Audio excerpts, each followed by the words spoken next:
Donc, je me présente, François Xavier. Donc, je suis un spécialiste chez Caravanier, donc spécialiste et guide. Donc, je présenterai avec Ophélie l'Afrique du Sud. Je te lance une POC. Ouais, donc pour moi, donc Ophélie, je suis pas mal aussi spécialiste de nos voyages, entre autres en Afrique. Puis donc j'allais dire ce soir, mais non, ce midi, on parlera donc du Kili. On se reprend pour ceux qui étaient présents à la dernière conférence. Prise 2, puis cette fois, ça va fonctionner comme il faut. Mais donc c'est ça, je représente le voyage Kili pour ensuite, on ira en Afrique du Sud et où les autos. Bon, ben, Et on y va? Parfait. Là, on a quoi? On a 16 personnes. Bon, 18. OK, good. Alors, hop, ça sera pas long.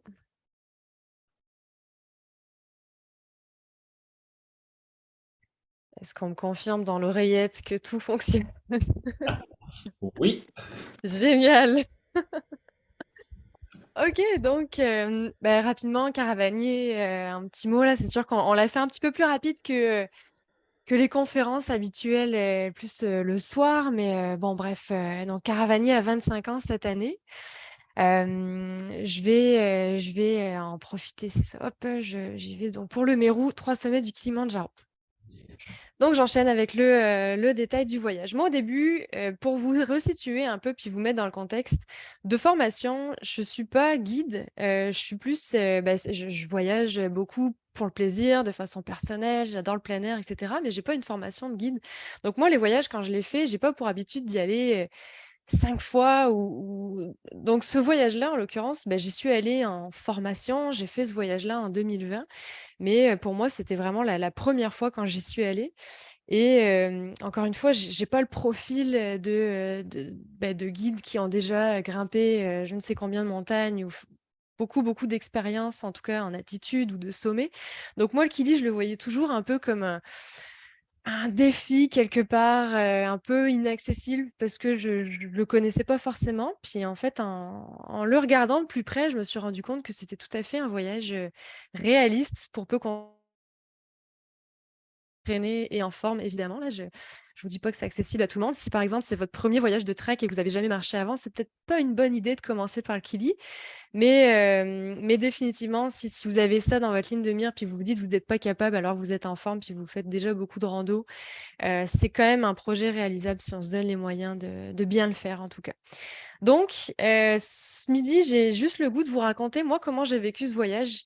Vraiment plus un ressenti personnel, puis les points forts qui m'ont marquée.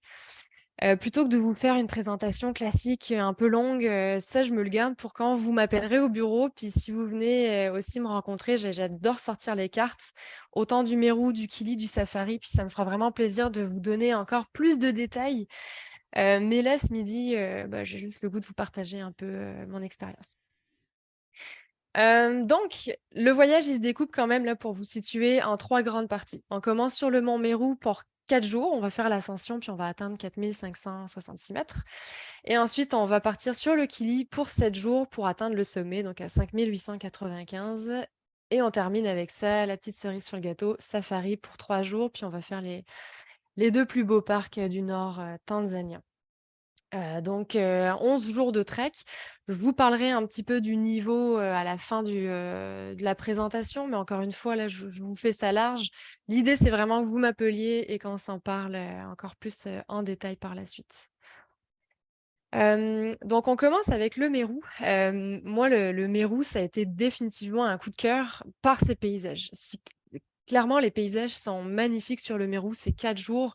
C'est un condensé de en tout cas c'est des contrastes, vraiment rien que dans les couleurs, dans, les forêts qu'on traverse. Les premières parties du voyage, là, on est vraiment comme dans des plaines et c'est comme déjà une sorte de petit safari à pied. On peut voir des girafes, des buffles, beaucoup dans le parc, des singes aussi, des colobes là, qui sont des sortes de singes noirs et blancs, poils longs. Ils sont assez impressionnants. Donc tout ça, ça fait partie de la première partie du Mérou. On est dans une forêt hyper humide, donc vraiment exactement ce type de forêt qu'on voit, en image. et on monte progressivement. Et quand même assez vite, on va changer de paysage pour aller dans un type beaucoup plus alpin. Donc les arbres se font de plus en plus petits. On gagne aussi en altitude progressivement. Sur le Mérou, on dort une nuit à 2500 mètres et 2 nuits à 3500 mètres. Donc c'est vraiment idéal. Mais ça, je parlerai de l'altitude dans un second temps. Donc les paysages, on les voit là, ils changent petit à petit, on change d'ambiance. Avant de terminer le Mont Mérou, la troisième journée du Mérou, où là, c'est vraiment, encore une fois, on change d'univers, c'est complètement lunaire. On est on vise donc l'ascension du Mérou qu'on voit là tout au bout sur cette crête.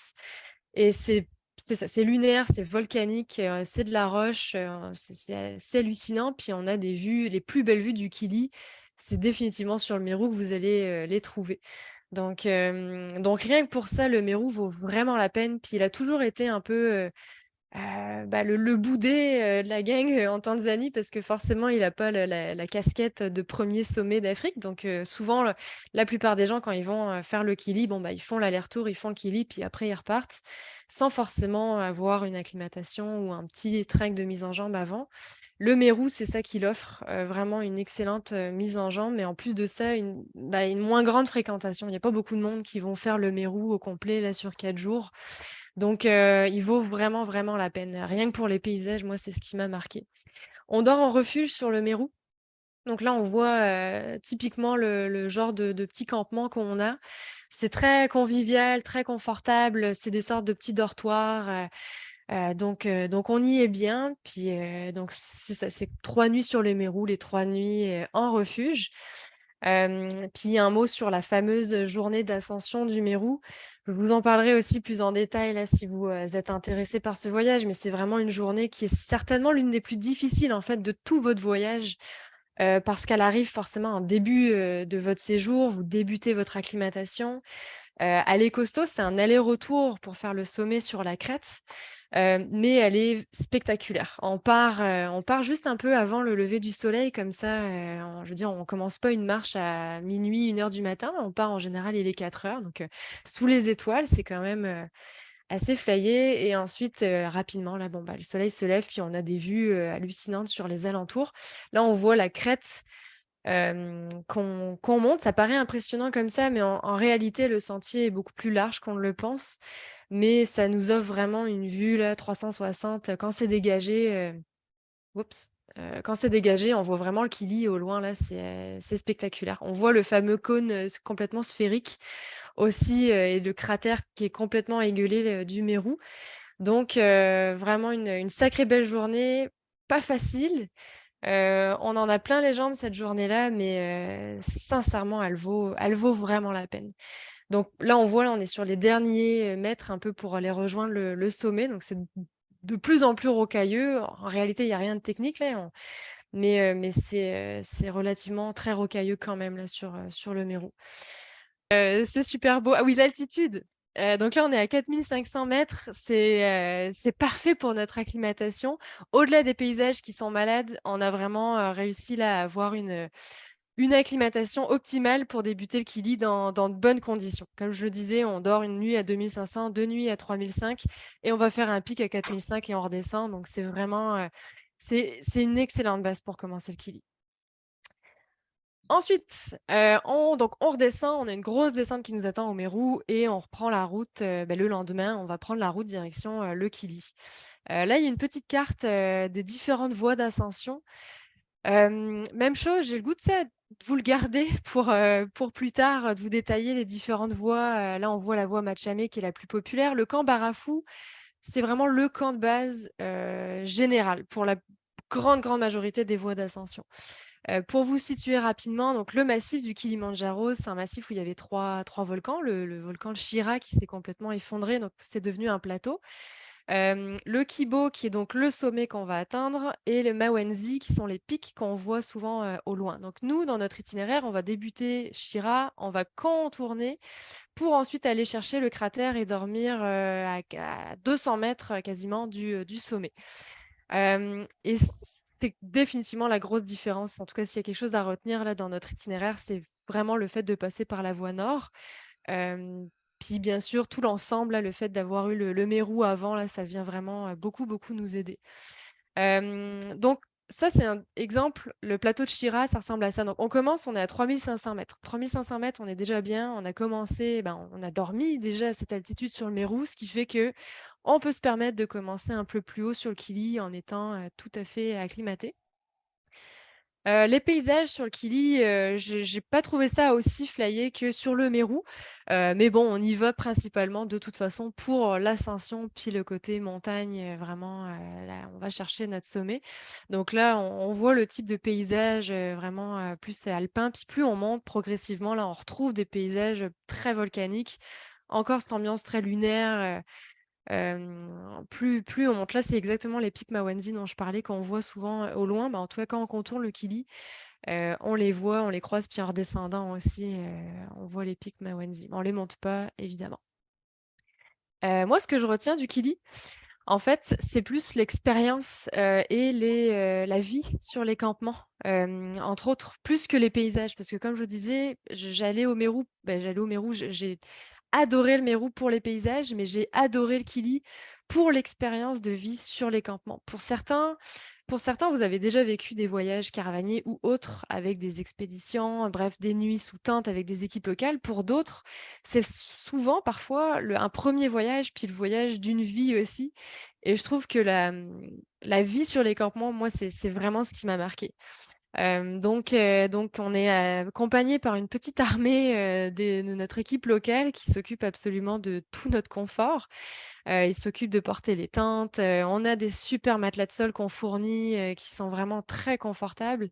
Les petits oreillers, on a même des tentes douches qu'on installe sur certains soirs sur le campement, là, de quoi se dépoussiérer. Donc bref, je veux dire, la chose est quand même assez luxueuse pour ce type de voyage.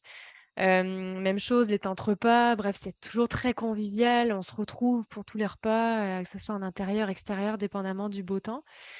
Les repas sont toujours, vraiment copieux. C'est fou l'équipe cuisine, ce qu'ils sont en mesure de faire à ces altitudes-là. Donc c'est varié, c'est copieux. Alors, petite parenthèse, les lunchs sont pas aussi beaux, aussi bons. On fait avec les conditions sur place, avec les moyens qu'ils ont, puis les possibilités. Donc c'est sûr que les lunchs sont beaucoup plus sommaires, un peu répétitifs, je l'avoue, mais je vous garantis que le matin et le soir, on mange vraiment, très, très, très, très bien. Pardon, c'est délicieux.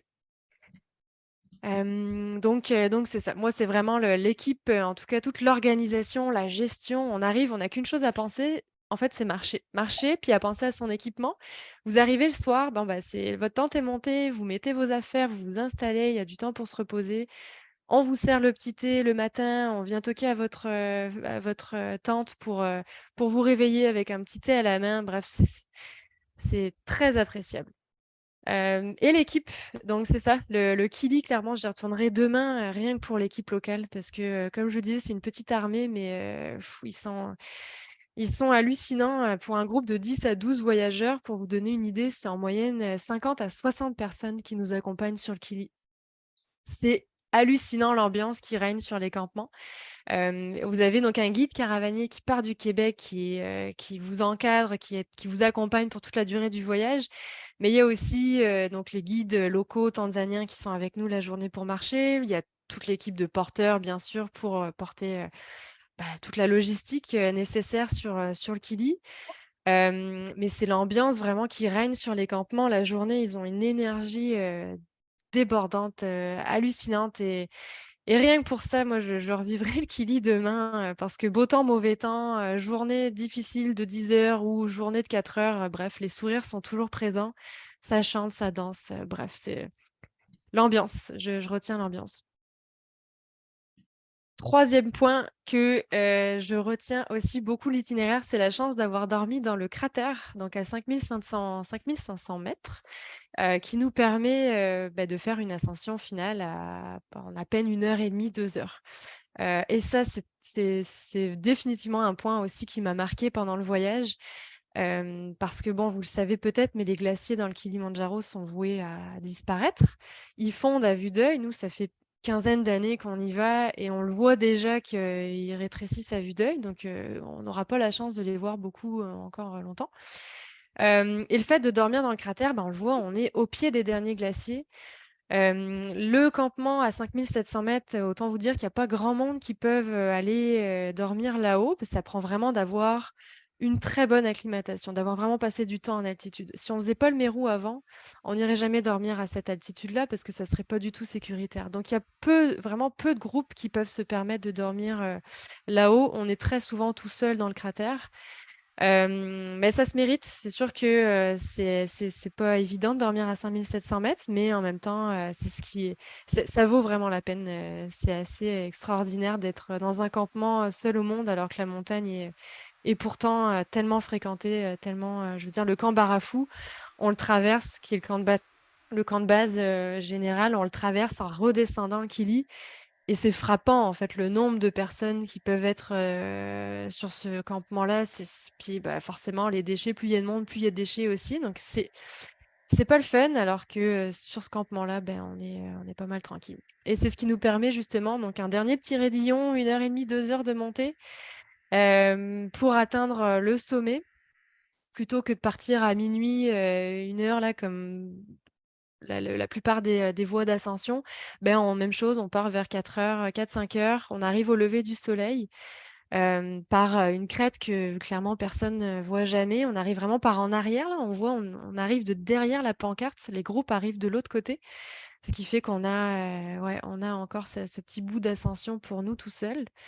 Donc voilà, c'est sûr que la météo, peut être, variable, hein. On voit là, par exemple, on voyait pas grand-chose, comme ça peut être un beau ciel dégagé, on voit absolument tout. On y va dans les périodes, sèches, en janvier, février, juillet, août, septembre aussi, mais c'est tout à fait, je veux dire, c'est les bonnes périodes. Ça reste que la météo peut être, changeante. Mais donc tout ça pour dire qu'avec notre ascension en, 1 h 30, 2 heures, bah, on arrive au sommet avec toujours un beau sourire sur les lèvres.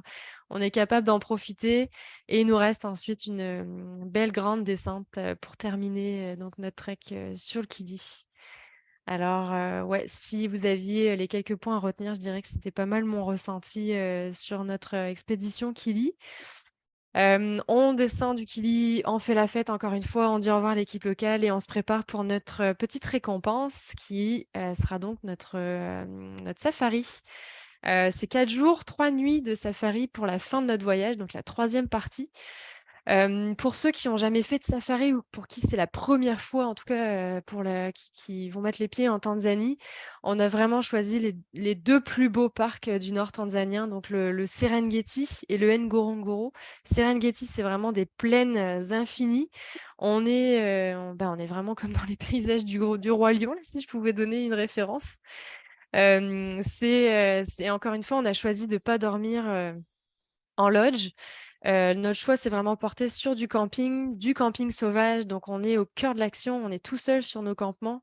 Il y a pas de barrière, il y a pas de clôture. Là, on est vraiment, au cœur de l'action. Donc on voit, on entend, tout ce qui se passe autour. La nuit, bon, évidemment, il y a des, consignes de sécurité qui sont données, mais c'est aussi ce que je retiens, le moment fort, en tout cas, de la portion safari, c'est définitivement le choix des campements, puis de dormir de cette façon, en pleine savane. Ça, c'était vraiment un gros, gros waouh.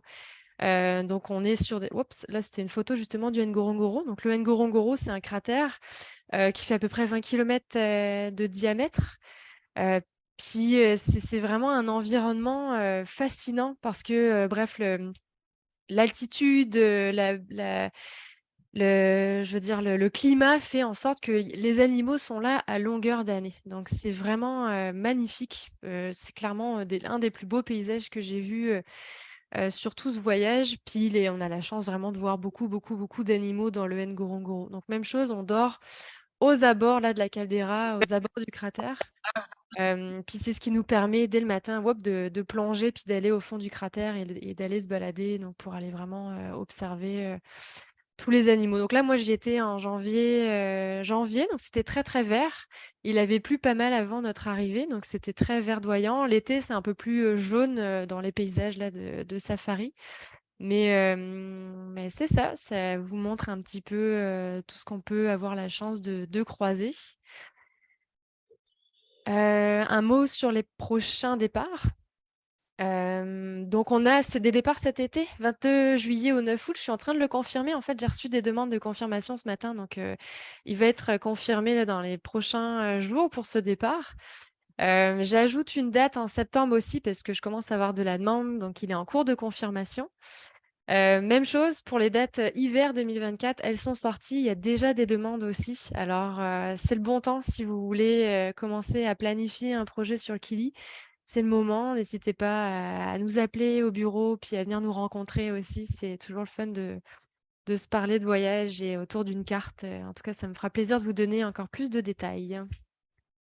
Good. Et puis on a une question de Ouais. Patrick Bellamy qui te demande, en fait, pour juillet, le nombre d'inscriptions, qu'en est-il? Bah, en date d'aujourd'hui, j'ai 6 personnes inscrites. Donc, je vais le mettre confirmé là dans. C'est ça. Dès aujourd'hui, là, j'attends les toutes dernières confirmations puis les dépôts.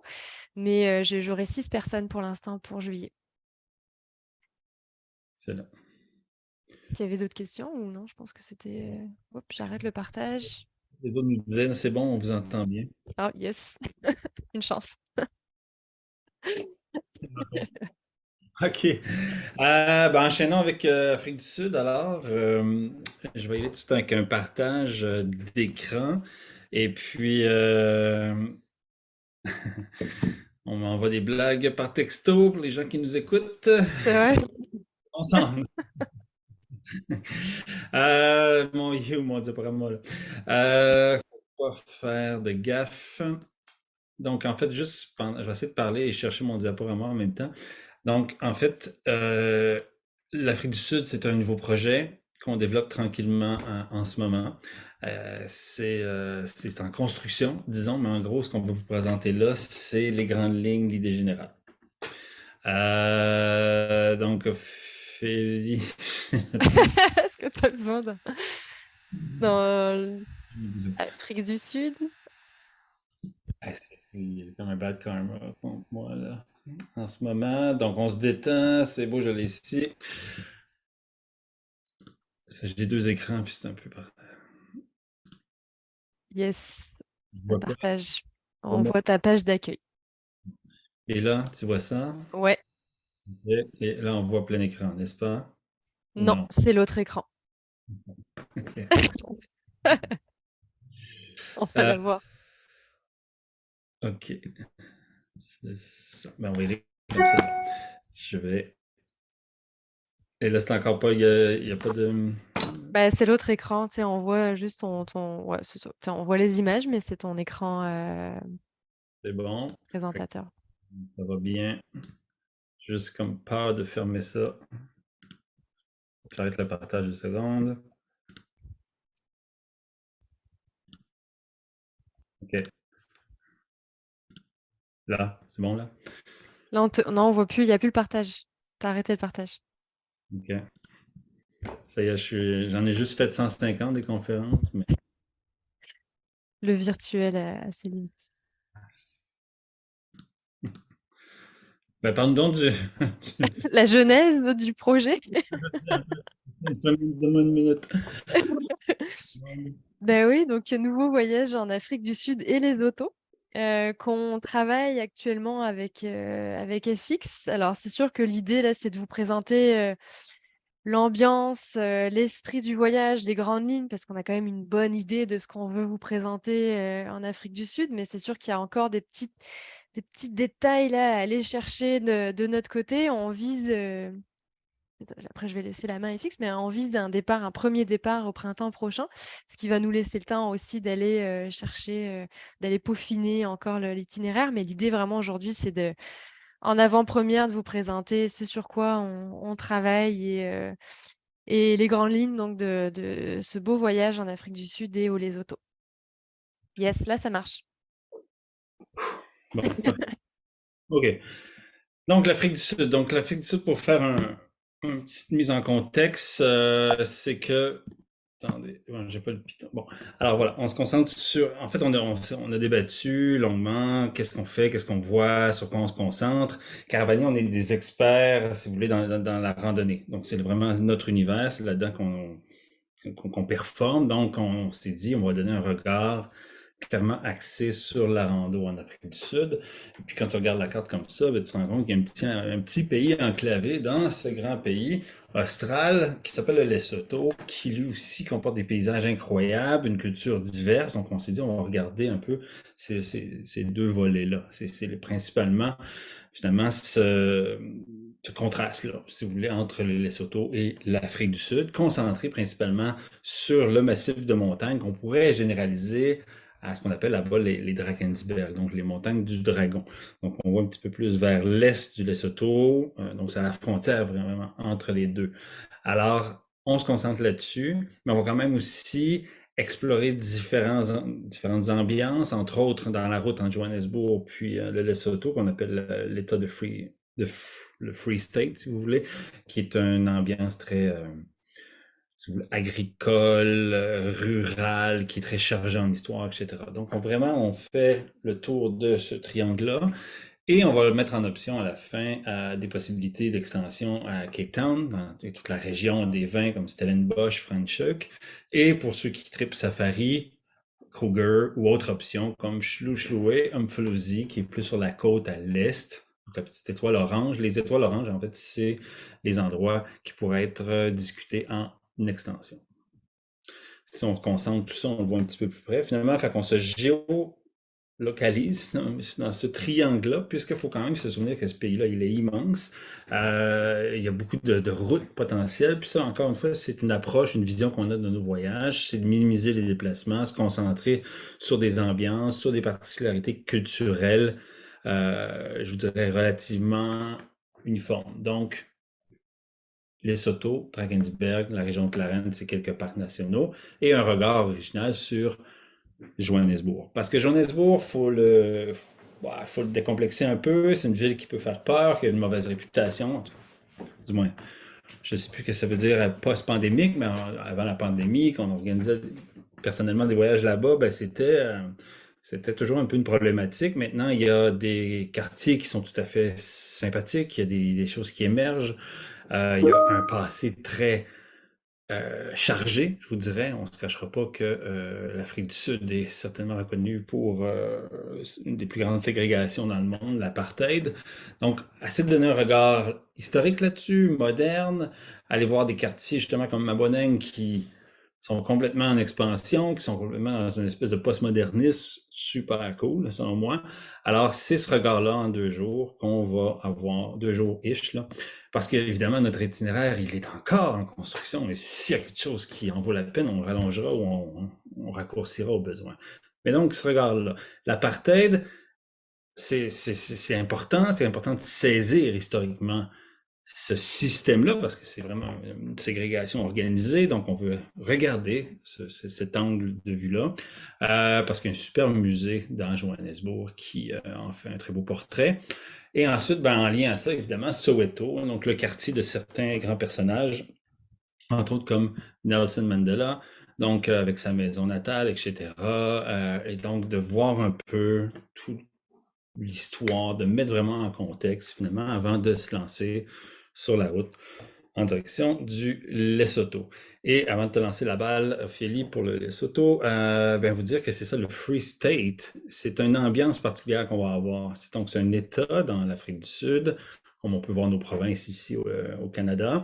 Et pour faire des références, des fois imagées, c'est un peu le Montana ou c'est un peu l'Alberta, si vous voulez, là, cet État-là. C'est donc l'élevage, l'agriculture. C'est originalement aussi ce qu'on appelait le Orange Free State, qui était en fait un lieu d'évasion ou de colonisation des Trek-Boers, donc des Boers, c'est-à-dire les Afrikaners, les Néerlandais, mélangés avec des Allemands, des Français, qui ont quitté Cape Town tout de suite à la colonisation anglaise, si vous voulez, puis qui ont voulu reproduire leur mode de vie plus en campagne. Donc, on va retrouver ce côté-là, je vous dirais, relativement blanc. Donc, on va voir un peu les contrastes culturels. Donc, on aura vu l'angle du côté noir, si je peux, l'histoire des Noirs en Afrique du Sud. On aura un regard ici plus sur l'histoire des Blancs, et particulièrement des Néerlandais d'origine. Donc ça, c'est intéressant sur cette route. Et à Clarence, plus tard, on aura beaucoup ça aussi comme type d'ambiance.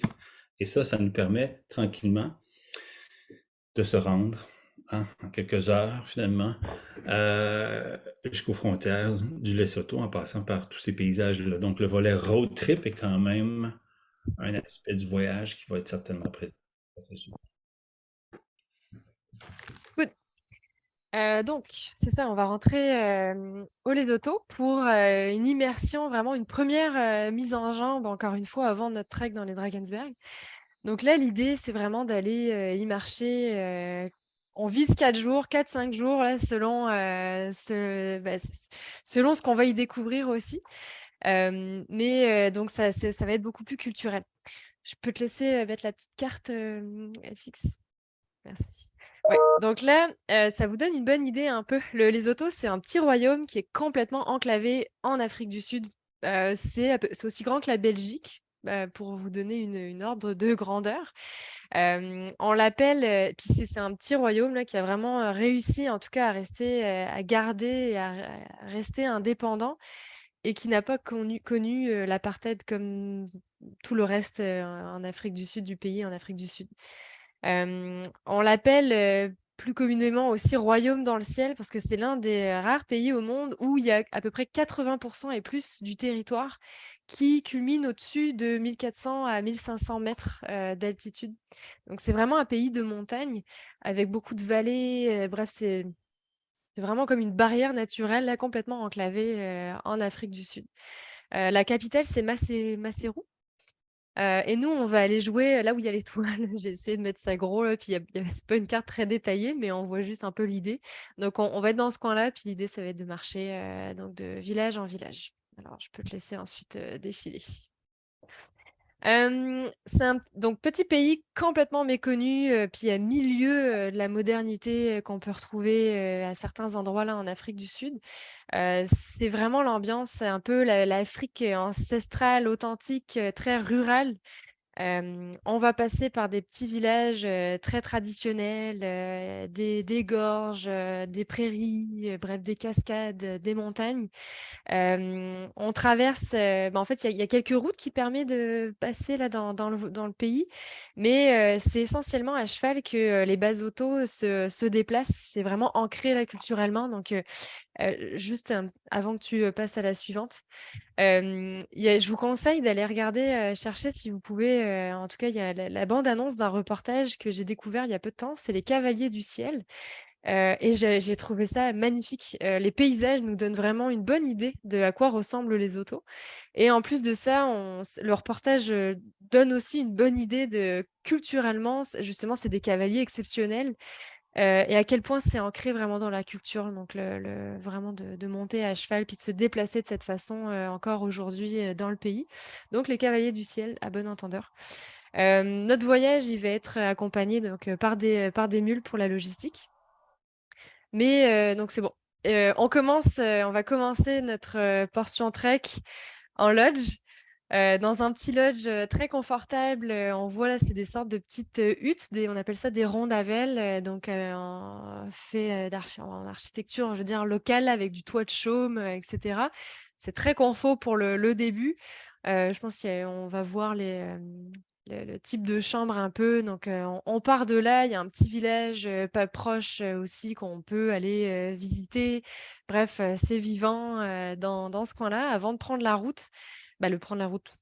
Prendre les sentiers qui vont nous mener ensuite donc de village en village. Un petit trek donc 4-5 jours de marche. Puis ici, on va dormir vraiment dans des petites huttes, très traditionnelles, beaucoup moins confortables que ce qu'on vient de voir là en photo qui était vraiment pour notre début de voyage. Là, ça va être, vraiment des petites huttes, dans leur jus, je dirais avec, les matelas au sol, et cetera. Là, on est dans un confort beaucoup, beaucoup plus sommaire, mais c'est ce qui fait aussi tout le charme, parce qu'on est vraiment accueillis par, le chef du village, je veux dire, on va vraiment passer, on passe par des endroits habités, donc il y a vraiment le côté culturel qui embarque. On peut croiser des bergers avec, leurs troupeaux, on traverse vraiment des pâturages. Donc c'est ce qui fait, vraiment l'ambiance là de ce voyage, c'est de se déplacer puis, vraiment aller dormir dans ces petites habitations très, très traditionnelles et en même temps d'avoir un lien avec, avec les locaux. Comme je le disais, ce sont des mules qui vont être avec nous pour porter la logistique. Donc la journée, vous aurez juste votre sac de jour pour cette portion du trek-là. Il y a quand même des bonnes journées de marche au Lesotho. Ça va être encore une fois une bonne mise en jambe avec notre prochain trek. On vise en moyenne 7 heures de marche par jour, des bons dénivelés, mais en même temps, on a des belles récompenses. C'est ça, on va passer. Donc, il y a des cascades qui jalonnent un peu notre trek au fur et à mesure. L'altitude va pas être un enjeu sur ce voyage-là. On devrait naviguer entre 1500 à 2300 mètres d'altitude à peu près. Et c'est ça. Donc, au fur et à mesure, on va voir des belles cascades qui sont quand même assez impressionnantes, en tout cas au Lesotho, avant de donc, terminer dans un petit lodge, encore une fois, très confort, et de reprendre la route direction donc, l'Afrique du Sud pour notre trek des Drakensberg. Drakensberg. Merci. Merci, C'est fun de pas savoir c'était quoi la prochaine slide. c'est bon. Ouais, donc on continue, route vers Clarence. Donc en fait, c'est ça, on aura fait une immersion Lesotho, on en ressort par une voie différente, on longe en fait la frontière et on s'arrête 2 jours dans cette ambiance de Clarence. Comme je vous disais peut-être tout à l'heure avec l'ambiance du Free State, c'est très en fait country, si on veut. C'est le countryside là, de l'Afrique du Sud. Il y a un champ particulier aussi à Clarence, donc il y a une petite finesse aussi. On va essayer de donner notre petit côté épicurien lors de cette pause de 2 jours. Et la ville est située aux abords d'un parc qu'on appelle le Golden Gate Island National Park, donc qui est vraiment tout juste à côté. Donc on va profiter quand même de cet environnement-là pour aller marcher. Parce que tu sais, c'est comme n'importe quoi, un voyage de trek, il faut pas trop se relâcher, sinon on tombe dans la paresse. Donc on découvre le territoire à pied et c'est l'angle du voyage qu'on veut donner. Alors il y a ça juste à côté. On aura l'occasion d'explorer un terrain qui est un peu différent de l'ambiance qu'on vient de voir évidemment au Lesotho, puis qu'on va voir dans les Drakensberg. On est plus dans des terres arides, moyenne montagne, donc ça nous rappelle, bon, ça peut nous rappeler bien des choses, mais je veux dire, c'est vraiment cette palette de couleurs-là qui est distincte dans le Highland et ses falaises. Donc voilà. Et puis c'est un environnement countryside, je disais, donc il y a beaucoup d'élevage, donc il y a beaucoup de pâturage comme ça. Le trek principal du voyage, je ne vais pas dire principal parce que le Lesotho est un volet super important, mais disons que les Drakensberg, disons, c'est un volet considérable dans le voyage. Donc, c'est un trek qu'on veut faire en 6 ou 7 jours. Donc, on n'est pas encore arrêté sur notre version finale, mais on a une bonne idée. Et ça serait de relier le parc de Royal Natal, donc qui est situé, si vous voulez, au nord de la chaîne des Drakensberg, et de descendre tranquillement jusqu'à peu près au milieu du massif des Drakensberg vers une région qu'on appelle Cathedral Peak. Certains vont appeler ça, comme des appellations, des fois des sentiers, la High Traverse. Donc oui, on va s'inspirer de ce sentier-là, mais on va le combiner avec Royal Natal. On va aussi essayer de combiner l'hébergement ou le type d'ambiance parce que il faut savoir que si on se lance dans les Drakensberg, c'est vraiment un trek en autonomie avec des porteurs. Il n'y a aucun hébergement, on monte nos campements nous-mêmes, etc. Mais on peut quand même se permettre de faire 2 jours avec une nuitée en reliant des hébergements, on peut nommer de confortables ou de vivre une expérience diverse au niveau de l'hébergement au début du trek. Donc, ça sera ça pour les 2 premières journées de marche, première nuitée. Et après ça, tranquillement, on se dirige tout au loin là-bas. On voit la Sentinelle, en fait, qui est un monument important, là, de montagne importante là-bas.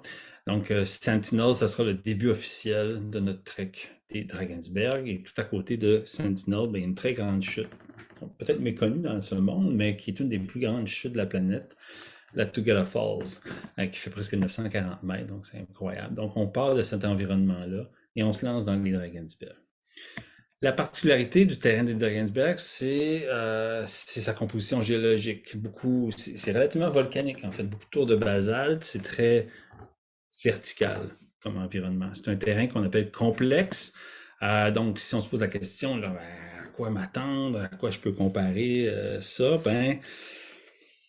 C'est quasiment du backcountry dans le jargon. C'est-à-dire que oui, il y a des sentiers, il y a des pistes officielles, mais des fois, c'est très nébuleux où on s'en va. Donc, on marche dans l'arrière-pays, on n'a pas tout à fait de trajectoire directe, on a cette liberté-là, si vous voulez, de cheminer dans le territoire. Donc, c'est quand même, moi, je trouve une grosse plus-value de ça, c'est que c'est pas encore, par sa complexité, ça fait que c'est un trek qui est pas encore très fréquenté ou qui sera peut-être jamais vraiment super fréquenté, du moins dans la perspective de traverser par le haut des falaises. Parce que c'est un parc très fréquenté dans les vallées, mais tout en haut, la grande traverse ou la haute traverse se fait rarement. Et souvent par des randonneurs en backpack, ce qui n'est pas tout à fait l'approche qu'on veut donner ici, puisqu'on va avoir une équipe locale, un peu dans l'esprit du Kilimanjaro. Ça ne sera certainement pas le même nombre de personnes parce que la main-d'œuvre est plus complexe, parce que le terrain est plus difficile, etc. Mais on aura des porteurs pour le matériel, pour une partie de vos effets personnels, mais il y aura quand même un minimum à avoir dans son sac pour être autonome pendant ces 6 jours-là. Donc, c'est une traversée de ce haut plateau. On va passer par une diversité de paysages incroyables. Puis, une autre particularité, c'est que c'est un terrain toujours ouvert. Donc, on est souvent en haute falaise, on est souvent vers plutôt les sommets que dans les vallées. Donc, on a vraiment des vues, souvent 360, des vues très ouvertes, aériennes, tout au long de la marche. Ce qui peut aussi nous dire, ah ben là, on va être sujet aux conditions climatiques, on va être sujet à l'environnement. Ben oui, c'est la meilleure manière de vivre un trek, c'est d'être en plein dedans. Fait qu'il y a ce volet-là aussi d'engagement qu'il faut considérer. Donc, une particularité à un moment donné, vers le milieu du trek, on rentre vraiment dans la portion, si vous voulez, la plus escarpée. Ce n'est pas nécessairement, comment dire, vertigineux, on n'en a pas, il n'y a pas vraiment de crainte à avoir des hauteurs, etc., mais c'est aérien. C'est littéralement aérien. Les nuages sont en dessous de nous, des fois ça s'ouvre, mais on est vraiment transporté comme ça sur les cimes pendant au moins 2 jours. Et on établira tranquillement nos camps, nous autres, tout le long de cet itinéraire-là, dans des endroits prévus, des fois non prévus. Il y a encore cette liberté-là de décider où on va camper, puisqu'il y a très peu d'infrastructures de camping. Donc, on l'a dit, c'est des paysages, pas des paysages. Je suis influencé par la photo. C'est un trek qui se fait en campement. Donc, on transporte une bonne partie du matériel par nos porteurs, mais voici à quoi ça peut ressembler. Donc, on n'est pas dans les camps élaborés du Kili, on n'est pas dans les camps élaborés du Népal et autres. On est vraiment dans un mélange d'esprit de backpacker et d'expédition caravane avec notre équipe locale, mais c'est tout notre matériel qui se ramasse là-bas. Puis historiquement, ce qui est intéressant là, c'est que les gens parce que ça fait des milliers d'années qu'il y a des traces d'humains sur les Drakensberg, mais les gens de notre époque, ou même les randonneurs, on va dire de la dernière moitié du 20e siècle jusqu'à aujourd'hui, utilisaient les cavernes comme lieu de campement. Les cavernes ou du moins les formations rocheuses pour se protéger des intempéries. Donc, on va continuer à faire ça. Ça fait partie vraiment de l'esprit de cette chaîne de montagnes-là. Autant que des fois, on peut être en plein milieu d'une pampa comme ça, donc plein terrain ouvert, avec quand même nos infrastructures qui ne sont pas banales, donc des tentes pour 2 personnes, donc des 3 places pour 2, une tente commune qui est là pour les repas, un minimum table, chaise pour justement tout le temps qu'on passera ensemble, puis on verra pour les installations toilettes. Donc, mais ce qui est bien important là-dedans, ça va être super leave no trace, on récupère tout, il n'y a aucun déchet qui peut être laissé, il faut vraiment préserver le territoire. Donc, voilà un peu l'esprit à la fin, là, très vertical falaise dans lequel on va être jusqu'à temps qu'on redescende vers la vallée de Cathedral Peak. Donc, juste en image, puis vers la fin, en fait, plus on va redescendre, on va revenir dans un terrain beaucoup plus verdoyant, beaucoup plus fleurissant, là, parce que justement, c'est plus irrigué en eau vers les vallées. Et là, il y a une multitude de fleurs et de types d'espèces d'arbres qui vont colorer la palette de couleurs qu'on aura là-bas.